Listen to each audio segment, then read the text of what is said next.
Welcome back to the Mercenary Miniature channel. This is Scott and I am here with John today. We are doing something a little bit different. So for anyone who was around in the days of 6th, in White Dwarf 292, they came out with a scenario generator. So essentially you roll the kind of engagement that you're having. So it can be pitch battle, meeting engagement, or assault. We've rolled meeting engagement. So that's where you basically fan out from your deployment. So you write down an order of march and you must deploy by that. And then you roll for objectives. Now we actually, in a very boring manner, we've both ended up with just normal victory points. So nothing particularly exciting there. We've deployed the terrain. Then you roll on these snazzy charts. So meeting engagement, we rolled a 2. So we have got these corner deployments, as you can see. So the dwarves are on this corner and they will be commanded by me. And John's filthy cult of Slaanesh will be coming on this corner. So that is the game as it stands. And here are our deployments. So I will go through the army shortly. As I said, we didn't get any special scenario objectives. So just standard table quarters and victory points, getting the 100 points for the general and all that sort of stuff that you'd usually expect. Now for the dwarves, I have got a nice unit of longbeards with great weapons and shields with full command here, and they are led by Thane number 1. I've got a unit of 20 dwarf warriors with shields led by Thane number 2. I've got a Rune Lord leading the army today with an Anvil of Doom. I am using the 6.5 book, so it is the one that rolls in the shooting phase, not the magic phase. I have 2 bolt throwers up on the hill. We have determined that they cannot fire over this wood though, so there is a big black spot of the board, so the hill doesn't give me as much of an advantage as I would like. The grudge thrower backing them up there. A nice block of 12 slayers with banner and musician, with no giant slayers over here. Some thunderers in the pond with a cannon and a gyrocopter. And over to the cult of Slaanesh. Right, evening ladies and gentlemen, it's John here from the Mercenary Miniature YouTube channel, and we're back again for another game of Warhammer 6th edition. Tonight I am playing the Cult of Slaanesh. After painting up some Slaaneshi demons, I wanted to do this list for a while with a nice mix of everything. So for tonight, the core, 2 units of 10 spearmen that are just in there, and then 7 shades around here. I wanted to pretty much go all mounted with my list. Obviously you can't with the core choices, but the rest of it is. So in the special, we have 1 unit of Dark Riders, they do have repeaters, and 2 units of mounted demonettes. And then we have 7 cold ones, full command.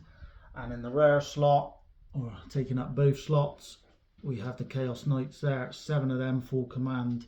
And the characters tonight, we have an aspiring champion in with them. That's this chap there.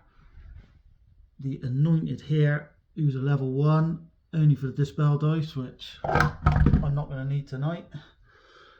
And then our level 2 sorceress, who is our general in the Cult of Slaanesh. The spells I rolled up, both of them, the level 1 and her, got Titillating Delusions, and I took Blissful Throws as the second option for that lady there. And that is 2,000 points of Cult of Slaanesh. Are we doing a roll off now, Scott? Let's roll for first turn. You on the +1. I am indeed. And I don't need it. I think I will definitely take that, as I'm going to need to close the gap. Good luck, sir. And you. And on to Dwarfs, turn 1 after this. Dwarves turn 1. Not a lot of moving. The Slayers moved up slightly. I wanted to reform these, but they're still going to end up blocking my cannon no matter what I do. Gyrocopter whizzed forward. Shooting. I was actually, as much as I was excited to get the first turn, a lot of my stuff was at really long range. So the cannon fired a shot. It landed here and then bounced and killed a single Chaos Knight. The grudge thrower got a shot that would have been smack bang on the cold ones, but I scattered, and despite getting a reroll, It didn't do anything. And then the 2 bolt throwers on the hill, knowing that I would be out of range of the cold ones, I thought I would chance it at these spearmen here. Killed 3 of them, and they've run away, which is great because the general sorceress is in the unit, so that does not bode well for John. So come back after Cos turn 1. Right, Slaanesh, Colt Slaanesh turn 1 was short and sweet. 2 very bad starts. Stupidity failed, as I always do. And then these never rallied and ran off the table. So that's my general gone. She didn't last very long. She went up for it tonight. The rest of it, Shades moved around there. Spearmen moved up there. Dark Riders come round there. Mounted Demonettes all come round to there. Knights moved up to there. That is it for Colt Slaanesh turn 1. Let's hope the dwarf shooting doesn't do too much and we might be able to get stuck in a minute. On to Scott. Dwarves turn 2, not a bad turn, not a lot of moving again. The gyrocopter whizzed over there to deal with the Demonette cavalry. As the cold ones felt their stupidity last time, they were in more or less the same spot, so the grudge thrower managed to get a perfect hit bang on the centre of the unit. Only killed 2 though, but it's not too bad. They are Marcus Slaanesh, so they're immune to psychology and didn't need to test panic. Then the 2 bolt throwers didn't really have a dearth of targets, so lobbed a couple of shots at the spearmen and both missed. The cannon misfired, and despite having the rune that allows me to reroll misfires, he then misfired again, but thankfully I only rolled a 5, so he just can't shoot this turn.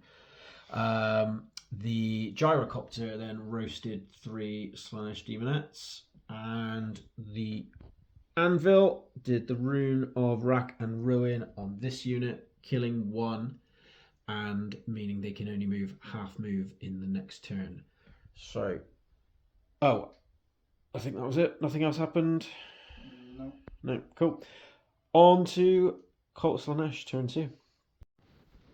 Right, turn 2 for the Colt after the Dwarfs. A good turn 2. It's looking pretty bleak for my boys at the minute, but we're still trying to get in. Obviously these were half moved and they were march blocked, so that's why they can only squeeze to there. These have come up 10, they were march blocked. The Dark Riders come to there to rip some shots, but we're pretty pathetic in doing that. These boys are still trying to hide from everything behind the hill, so they've just come up to there. Shades have come to there. These spearmen have come to there. I did pass my stupidity this turn. I know they're going to get shot all to bits, but unlike the cowardly dark elves they are, their general's not so much a coward, so he's going to send them to death instead, I think. On to Scott's turn 3. Dwarfs turn 3, and it was another brutal turn. I sort of twisted this unit slightly because the shades are getting a bit too close. I don't want them sneaking into my flank and doing anything annoying. Over here, things didn't go too badly at all. So the grudge thrower landed a shot on the back of the unit, killed 1.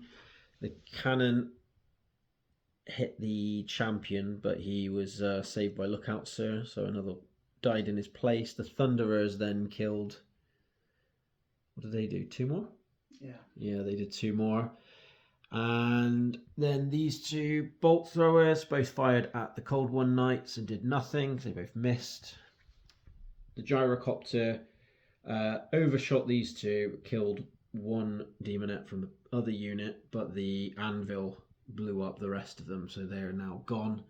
So a big chunk of the flank on this side is quite badly hit, but again, because of the Marcus Slaanesh, no panics.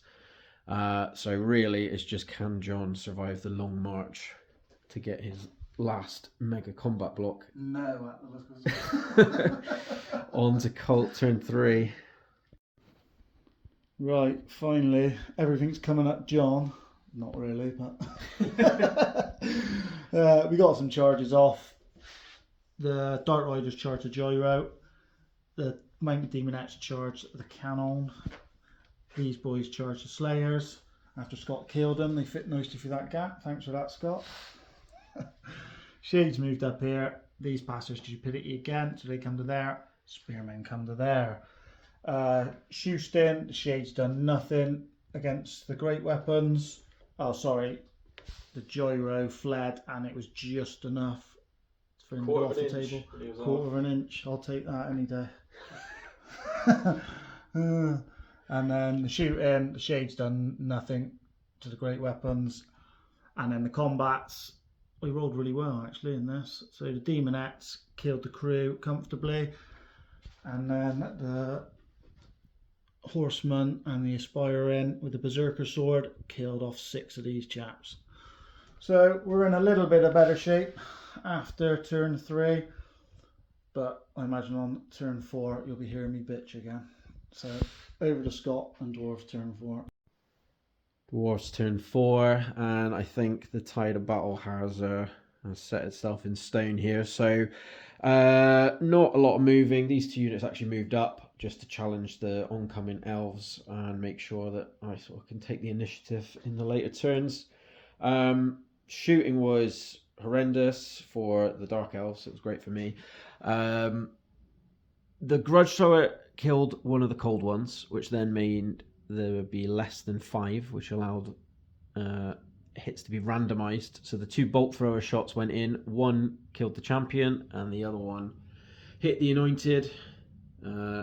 Being that it was magical, it ignored his ward save, and then I rolled a 5 for my D3 wounds, which did 3 wounds and killed him. The Thunderers added to the pain and wiped out 4 Dark Riders, although one of them did stick around. And the Anvil did the rune of Rack and Ruin on the Shades, killing just 1. In combat, John's dice continue to hate him. Clearly Slaanesh has turned his favour away from him, as he only killed 1 Slayer, and I didn't do anything back. But that means those knights are going to be held up for probably long enough now. On to John's turn 4 to see if he can salvage any kind of I wouldn't say victory, but we'll see how he does. To be not as depressed about it. might kill one of my heroes. Right, I'm tired after work today, so I wanted to make this one a quick one. I did tell Scott that. So that's why everything's running. Boo, get back, get back. Boo. They're scared of the only leader left, the Aspiring. The elves are scared of him. Yeah. So. They're making the chaos do all the work. Yeah, they're saying that we'll get the hell out of here. There's demons and chaos over there. We can still make hay some other time. The Shades aren't now. They're coming big time, even though they have to move half move because of the Rune of Wrath and Ruin. The Demonettes come back on here. If anyone wants to say, they were march blocked by these, but the 8 fell not off the table. So we debated whether they were march blocked or not. If anyone wants to clear that up for us. If the 8 inches from them doesn't fall off the table, whether they are march block or not, that'd be great. The combats, we killed 3 dwarves and Scott done nothing back. And that's how it lies. Go on in, Scott. Turn 5. Let's see what else you can kill. Turn 5 dwarves. The warriors are angry and they're up and moving towards the elves. Thunderers turned around with a reform and then went on to shooting. So bolt throwers did their job lovely and skewered 2 fleeing cold ones. I mean, they're not actually fleeing in the sense of the game, but John's decided to run them away like cowards. The grudge thrower misfired, but I've got the Rune of Fortune, so I can always choose to amend it to a 6. So rolling a 3, I did amend it to a 6. And then finally, by the skin of his teeth, he got rid of the Slayers. How many did you actually hit, John? One with the horse, one with a model, but the all important, I did kill both of them, thank God. Yeah, so now those Chaos Knights. Demonettes, didn't you? I did. Oh yeah, I killed the Demonettes with the Rune of Wrath and Ruin. So let's see if those knights can exact some revenge in turn 5. Right, turn 5 for the Cult Slaanesh. We've got a few rules queries for you aficionados out there. In the movement phase, they ran, he ran. He ran. The Shades moved over here, and the knights, because the crew panicked, I charged the stone thrower.